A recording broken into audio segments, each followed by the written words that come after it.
हम ना अपना विश्वास बहुत अच्छे से मजबूत रखना है। जितना जितना विश्वास आप रखेंगे उतना ही परिणाम आपके समक्ष आएगा। अपनी आत्म पावर को अपने ये भी सोच सकते हैं कि हमारे पास हमेशा सद्बुद्धि रहे, अच्छी बुद्धि रहे। ये बुद्धि धर्म में लगे, संसार के साथ साथ ये बुद्धि धर्म में भी लगे। अब गुरनी मैया के मुखारविंद से आप श्रवण करेंगे इस गाथा की महिमा और कैसे आराधना करने से हमारे पाप तो नष्ट होते ही होते हैं, लेकिन देखिए किसान जब गेहूं उगाता है तो उसकी एक भावना होती है कि मेरे घर में ज़्यादा से ज़्यादा कनक आए, लेकिन जो भूसा है वो अपने आप ही उसके साथ आता चला जाता है। हमें अपनी भावनाओं में जैसी जैसी आप भावना भाते रहेंगे वो भावना आपकी फलती रहेगी। ये आज का लॉजिक नहीं है, ये कितने ही प्राचीन काल से अनादि से चल रहा है कि हमारी भावना काम करती है। आप जिस भावना को पक्का करते जाएंगे वैसे वैसे दृश्य आपके सामने आते चले जाएंगे। भावना बहुत बड़ा, देखिए हम यहाँ बैठे, कितनी बार ऐसा होता है कि आप यहाँ बैठे होते हैं, अपने घर में बैठे होते हैं, आप बहुत ज़ोर से किसी को याद कर रहे होते हैं तो उसका फ़ोन आ जाता है और आप उनको क्या कहते हैं, तुम्हारी बहुत लंबी उम्र है, अभी तुम्हें याद किया और तुम हाजिर हो गए फ़ोन के रूप में।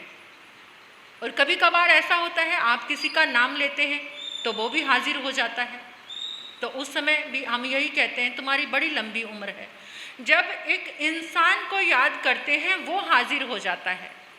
भावना कैसी, हम अपने भावों में, आपने नींबू को याद किया, नींबू को याद करते ही आपको मुंह में खटास महसूस होनी शुरू हो जाती। इमली को याद किया आपने, इमली का जैसे नाम लेते ही मुंह में पानी आ जाता है। ये चीज़ें जब इतना प्रभाव करती हैं तो परमात्मा को याद करने से हमारे अंदर वही भावनाएं क्यों नहीं आएंगी, उनकी पावर क्यों नहीं आएगी। एक नींबू को याद करने से उसकी पावर हमें महसूस होने लग जाती है कि वो खट्टा है, उसका गुण हमारे अंदर आ जाता है। एक इमली को याद करने से आपको खटास का अनुभव होने लग जाता है। तो परमात्मा की स्तुति करते हुए, परमात्मा की भक्ति करते हुए उनका गुण हमारे जीवन में कितना आएगा। लेकिन शर्त ये है कि आप अपनी भावना को विश्वास से भर कर रखो। कोई व्यक्ति हर समय यही सोचता रहे कि एक्सीडेंट हो जाएगा, कभी एक्सीडेंट ना हो जाए, तो एक दिन ये भावना फल जाती है। इसलिए हमेशा क्या सोचना है, अच्छा सोचना। इन दिव्य तरंगों से मेरे जीवन का उद्धार जरूर होगा। ये जल जो मैं लेकर, इतनी भावना गहरी उसमें आप डाल दो कि ये जल जरूर, जैसे आपने अपनी दुकान पर उसका छींटा दिया, अपने घर में दिया, तो सारी आपने सोचना है कि खुशी आ गई है, सारी नेगेटिव एनर्जी निकल गई है। और जो आप सोचोगे इस जल के प्रभाव से वो आपके समक्ष जरूर आएगा। लेकिन आपकी सोच, सम्यक चिंतन अच्छा होना चाहिए, भावना में ताकत होनी चाहिए। तो अब आप सुनेंगे कि किस तरह से इस गाथा के माध्यम से आचार्य मानतुंग ने क्या कमाल कर दिया। भक्ति जागी अंदर, कोई रचना का मकसद नहीं था, कोई भक्तामर बनाने की उनकी कामना नहीं थी, वो तो बन गया, नाम दे दिया, इसका पहले अक्षर से इसका नाम दे दिया भक्तामर। लेकिन उनकी भावना तो भगवान की स्तुति करने की थी, प्रभु की, बस मन लग गया उनका, अंदर बैठे बैठे प्रभु से जुड़ गए और सारे अंधकार, सारी चीज़ें उस अंधेरी कोठरी में ही परमात्मा की ऊर्जा साकार हो गई। आचार्य मानतुंग कौन से युग में थे और आदिनाथ भगवान कहाँ थे? अभी आपने गुरनी मैया से सुना था कि कितना अंतराल था उस युग का, और आदिनाथ भगवान कब हुए, लेकिन उनका समोशन उनके सामने आ गया। हमारे सामने भी आ सकता है, हमारे सामने भी आ सकता है। अगर इतनी भावना में जिस शिद्दत से मोबाइल चलाते हैं ना हम, सारी दुनिया की परवाह को छोड़कर। कोई पास में हिलाने भी लग जाए ना आकर, कितने तो इतने गलतान हो जाते हैं जो आजकल ये क्या गेम खेलते हैं बच्चे, आप उनको हिलाते रहो, सामने कुछ रख के चले जाओ, उनको पता नहीं चलता पानी रखा है, दूध रखा है, क्या रखा है पीने के लिए। कितनी मदहोशी, ऐसी शिद्दत से, ऐसी मदहोशी से अगर परमात्मा को ध्यान लिया जाए तो फिर सारी दर क्षेत्र काल भाव की दूरियां मिट जाएंगी और प्रभु की ऊर्जा, प्रभु का सारा वैभव हमारे सामने साकार हो जाएगा। लेकिन कहाँ जुड़ता है मन, उलझे हैं हम बार। लेकिन जितने पल हम यहाँ पर आकर आराधना कर रहे हैं, साधना कर रहे हैं, उतनी देर के लिए वो तरंगे हम साथ लेकर जाते हैं, तो इन तरंगों का प्रभाव आपके साथ जीवन में बहुत लंबे समय तक रहेगा। बहुत इस भक्ति स्तुति से जुड़कर औरों को भी प्रेरणा देना, लाने की थोड़े और लोग भी लाभ उठाएं। अब गुरनी मैया के मुखारविंद से आप सुनेंगे ओम शांति। के चरणों में मैं नित्य उठ शीश झुकाता हूँ, मैं नित्य उठ शीश झुकाता हूँ। मेरे मन की कली खिल जाती है, मेरे मन की कली खिल जाती है, जब ध्यान तुम्हारा लगाता हूँ, जब ध्यान तुम्हारा।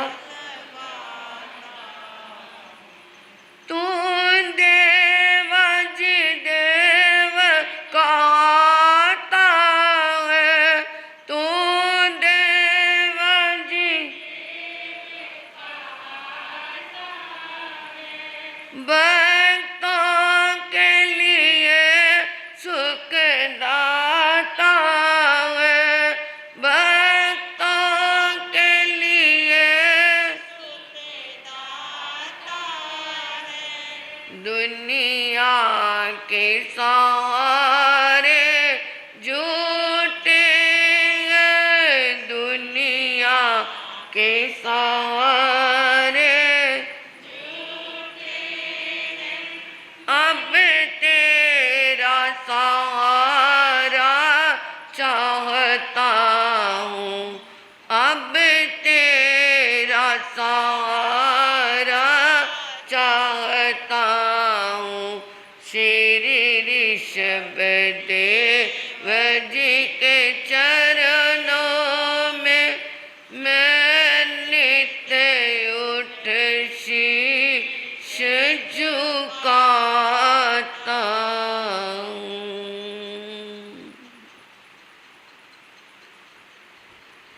आत्म फूल रतन गुरुवे नमः, आत्म फूल रतन गुरुवे नमः। परम श्रद्धा, परम आराध्या, परम पूजनीय तपाचार्या परमात्म स्वरूपा गुरनी मैया के पावन पुनीत चरणारिंदों में हृदय की अनंत अनंत आस्था से अनंत अनंत वंदन समर्पित हूँ। आत्म दरबार में आई भव्य आत्माओं का हृदय से भव्य अभिनंदन। भक्तामर शब्द ही हमें इसका अर्थ दे रहा है। भक्त अमर, यानी एक भक्त और अमर कौन? जिसका दोबारा जन्म मरण नहीं होता। एक दृष्टि से अमर देवता को भी कहते हैं, परंतु अगर सही वास्तविक अर्थ देखें तो जिसका दोबारा जन्म मरण नहीं होता वो कौन? सिद्ध प्रभु। सिद्ध प्रभु, जहाँ जन्म नहीं, मरण नहीं, मोह नहीं, माया नहीं, चाकर नहीं, ठाकर नहीं, रोग क्रोध नहीं, मान नहीं, तृष्णा नहीं, कुछ भी नहीं, वो क्या है? वो अमर है। और आचार्य मानतुंग कौन है?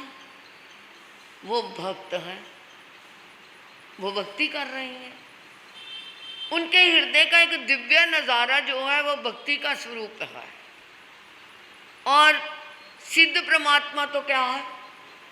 आदिनाथ प्रभु तो सिद्ध श्रेणी में है और वो धरती पे है, और उसकी भक्ति कहाँ पहुँच रही है? सिद्धों के पास।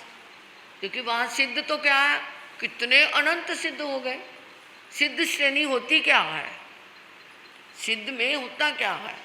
वहाँ पर एक ज्योति है, और जो कोई सिद्ध होता जाता है उस ज्योति में क्या है, वो जा करके समाता रहता है।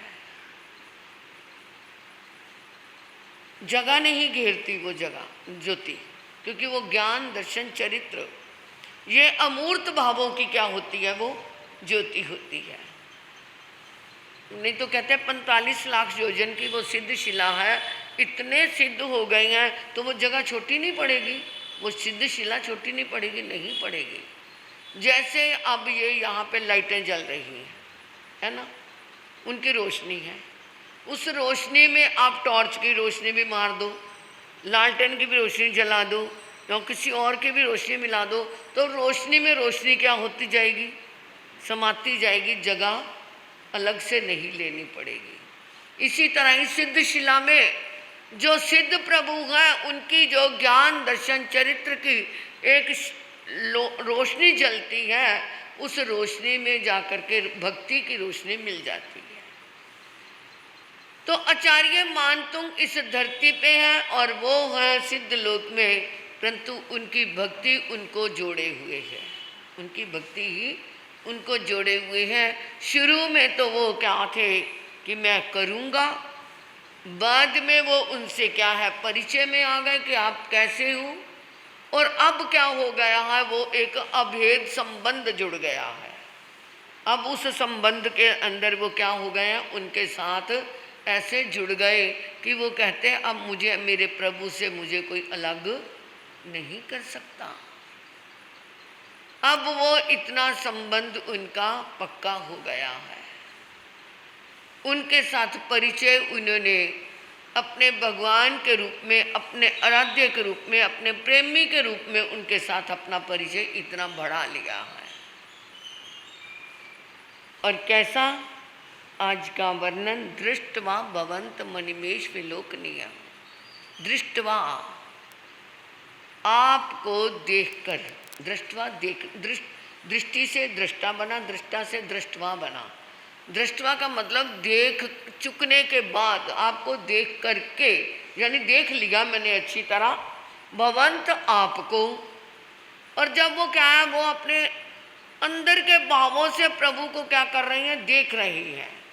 और देखते हैं तो उनकी तरफ वो, उनके सामने जो उनकी छवि सामने क्या हो रही है, साकार हो रही है, तो वो क्या है, उसी छवि को बिना पलक झपके देखे जा रहे हैं, देखे जा रहे हैं, देखे जा रहे हैं। क्या है, मणिमेश विलोकनीय। मणिमेश यानी अमीनेश, अनिमेश यानी पलक झपके के बिना, निमेश होता है पलक झपकना, तो अनिमेश यानी पलक भी नहीं झपक रहे और देखी जा रही हैं, देखे जा रही हैं।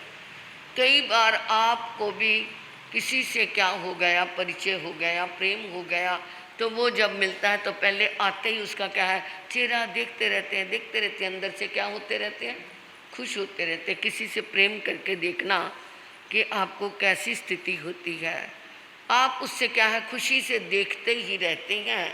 तो वो कह रहे हैं कि यह प्रभु आपकी छवि को देख लेने के बाद नान यत्र, और कहीं पर भी तोष मुपयाति, संतोष प्राप्त नहीं होता। तोष यानी संतोष, उपजाति प्राप्त नहीं होता। जो आपको देखकर मुझे मिल गया, अब वो मुझे और कहीं पर भी देखने को संतोष नहीं मिलेगा। जानस्य चक्षु, लोगों के चक्षु यानी आंखें, जिसने प्रभु को देख लिया उसे और कुछ देखने को मन नहीं करता। आप मंदिर में जाते हैं या गुरुओं के पास आते हैं, पहले तो हाथ जोड़ के उनके दर्शन करते हैं और आंखें क्या हो जाती है, अपने आप ही क्या हो जाती है, बंद होती है ना। मंदिर में जाकर के बल्कि आंखें खोल के प्रभु के दर्शन करने चाहिए, परंतु क्या हो जाती हैं, हाथ जुड़ते ही आंखें बंद हो जाती हैं। ये एक क्या है, मनोवैज्ञानिक दृष्टिकोण है। क्यों होती हैं? क्योंकि दर्शन करने के बाद सोचते हैं ये छवि हमारे अंदर में ही समा जाए, तो वो आँखों के अंदर बंद कर लेते हैं। कबीर दास जी ने भी कितनी पुरानी बात, 15वीं शताब्दी के अंदर क्या हुए थे, कबीर जी हुए थे भक्ति काल में। उन्होंने भी अपने राम से, वो राम के भक्त थे, राम से क्या है मिलने के लिए बहुत कुछ किया। और उन्होंने क्या कहा, नैनन की करी कोठरी पुतली पलंग बिछाए, पलकन की चिकटार के पियो को रो लऊ रिझाए। कि मैं अपने प्रभु राम को अपनी आँखों में जो मेरी पुतलियाँ हैं उनके पलंग के ऊपर मैं अपने राम को बिठा करके ये पलकों की चिक डाल दूंगा, पर्दा लगा लूँगा, ताकि कोई और इसके अंदर प्रवेश ना करे। मैं अपने प्रभु से इतना प्यार करूँगा कि मेरी पुतलियों के ऊपर आकर के वो बैठ जाए। जब पलकें बंद कर ली तो वो दरवाज़ा बंद हो गया। तो ये कबीर दास जी ने भी अपने प्रभु राम के प्रति ऐसी भावना भाई थी, ऐसा उन्होंने सुंदर संकलन किया। तो यही बात आचार्य मानतुंग भी कह रही हैं कि प्रभु आपको देख लेने के पश्चात, आपकी छवि को निहारने के बाद कहीं और देखने को मन नहीं करता, कहीं और संतोष प्राप्त नहीं होता। क्यों संतोष प्राप्त नहीं होता? क्योंकि उन्होंने कहा पीतवा पै शशि कर दुति दुग्ध सिंधो।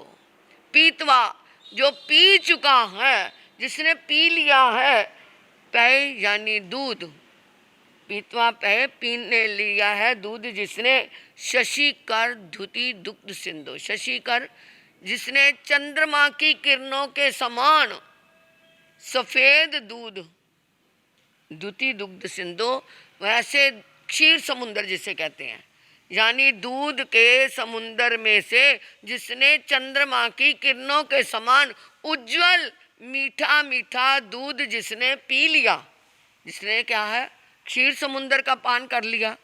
दूध के यानी वो दूध का समुंदर नहीं है, वो उसका पानी का स्वाद ऐसा है कि वो क्या है खीर के समान, दूध के समान एकदम उज्जवल पानी, उसको जिसने पी लिया, फिर वो क्या है क्षारंग जलंग, खारे जल को जल निदे, जो खारे जल का जल निदे यानी समुद्र है, रसितम के इच्छेत, और जिसने क्या है क्षीर समुद्र के जल का पान कर लिया, अब वो खारे जल के समुद्र के पानी को क्या पीने की इच्छा रखेगा? क्या इच्छेत, क्या इच्छा रखेगा? रखेगा कोई इच्छा? जिसने एकदम मीठा मीठा वो दूध के समान क्षीर समुद्र का जल पान कर लिया, दोबारा उसे कहो कि खारे जल का पान कर ले तो वो देखेगा भी नहीं। इसी तरह ही प्रभु जो मैंने आपकी छवि में पा लिया, जो आपके दर्शन करके मुझे मिल गया, अब मेरा मन कहीं और देखने को नहीं करता।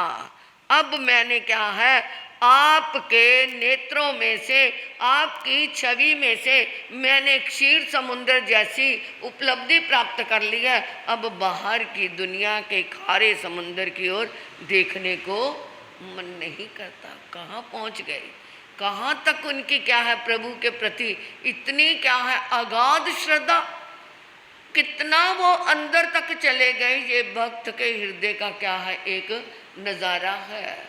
उन्होंने उस प्रभु की क्या है छवि को अपने अंदर समा लिया। अब परिचय और आगे कैसे बढ़ेगा। एक बार एक बस में लोग दर्शन करने के लिए जा रहे थे, जाना था, सबने टिकटें लिखवाते हो जैसे आप लिखवाते ही हो।